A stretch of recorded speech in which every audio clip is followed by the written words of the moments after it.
Kia ora, I'm Jen. I'm one of the consultants here at Candidex Education, and today I'm taking you through Be a 5-Star Reliever. Today we're going to cover preparing for your shift, communication, professional behaviour, key questions to support your role, how to support the teaching team, supporting families and whānau, getting to know the centre, and building on your knowledge in ECE. Preparing for your shift and what to bring. It's essential that you arrive to your shift fully prepared. One, for safety reasons, and two, to make sure you have everything for the day. Now, if you're going to a centre for the very first time, you will need to take along your 2 forms of ID. Candidex send all the required documents through to the centre. However, the centre still needs to view your identification, photocopy it, and put it in their files. So don't forget those, otherwise it could stop you from working for the day. Being prepared for the weather. In summer, bring along a hat and sunblock. Most centres have sun-safe policies or hat policies that require children and adults to wear hats and sunblock in the summer months. And in the cooler months, it's a really good idea to have a nice warm waterproof jacket that you'll be comfortable with throughout the day for whatever it brings.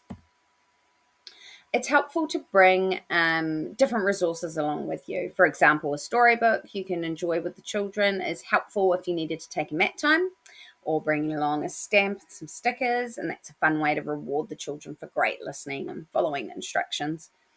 But always check with the permanent teaching team to make sure they're comfortable with this.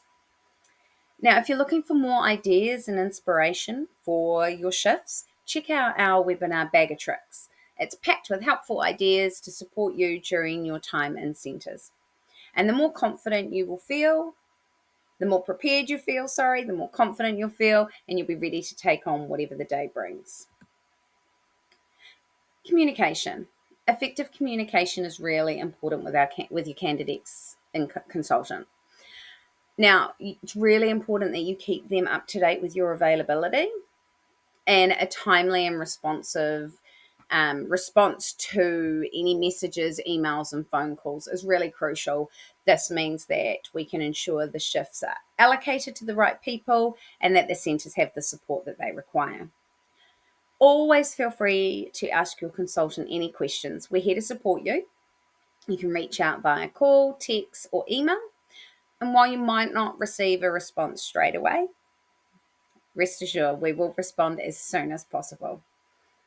Where possible, provide 2 hours notice if you're calling in sick. This just allows your consultant the necessary time to arrange cover for the shift that you've been placed and to make sure that the centre has their ratios all sorted. Professional behaviours. Making a positive impression at the centre is essential for fostering those strong relationships and for future work. Now, arriving early is really important. It allows you time to familiarise yourself with the environment, the centre, and review any documents that they might need you to. And if you do get delayed for any reason, it's really important that you contact your consultant, and then they will communicate with the centre that you're delayed and what time you would arrive. Upon getting to the centre, introduce yourself friendly. Hi, I'm Jen. I'm from Candidex today. I'm here to help.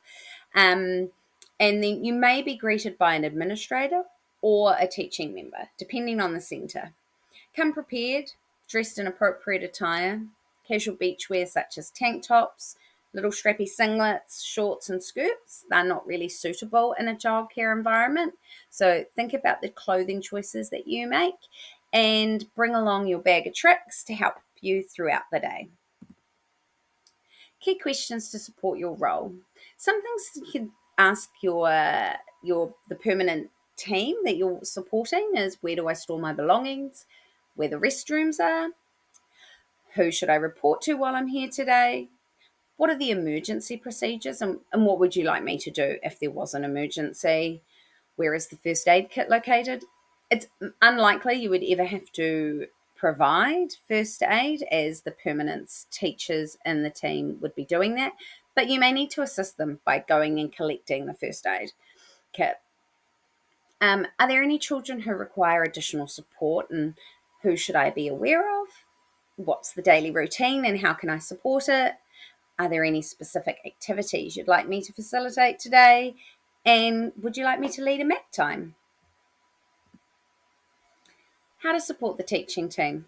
Now, centres can be very busy environments with lots of tasks that need to be completed throughout the day. So it's really important for relievers to support in any way that they can to help the day run smoothly. One of the ways you can do this is tidying up an area where children have played and resettling it to make it inviting and engaging again, encouraging the children to support you in that and role modelling that respect for that shared environment.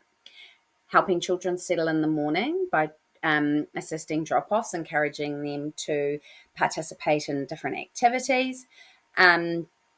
If a child is not comfortable to do that with you, don't push it. Just instead support the children that are comfortable and allow the teacher, who is the permanent staff member, to go and assist that child.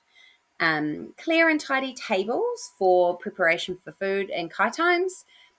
Clearing the tables after kai times. Now, you may get asked in some centres to sweep and mop the floors. By doing this, this allows permanent staff to do other tasks that they need to do that relievers cannot, i.e. changing nappies, getting children unchanged for bedtime. So just remember, by doing some of those jobs, you're really assisting that permanent team to get those other jobs done. And the other thing is to see if you can engage in providing experiences, setting up tables or floor spaces of play, asking where the resources are to be able to do this. Normally there are cupboards full of different resources, and if you can, after a meal time while they're still getting things sorted and there's a table and they want you to put out some resources, if you can assist doing that, that would be amazing. How to support whānau and families. Well, first of all, it's really important that you check with the centre that they are comfortable with you talking with family. A lot of the time they might not want you to communicate with family and just pass family on to permanent staff. However, drop-offs can be a challenging time for parents and whānau, tamariki and educators, and it's helpful to introduce yourself if the centre are comfortable and let them know that you're there to help if the child feels comfortable. During these drop-off times, it's really important to engage with the tamariki and help ease their anxiety by playing with them with games, books, or other resources that they might like to play with.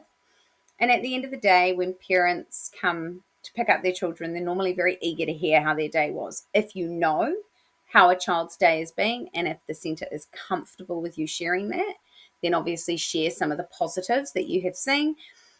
If you're unsure, or if the child has not had a great day, leave that for a permanent member of the staff to share that with the family.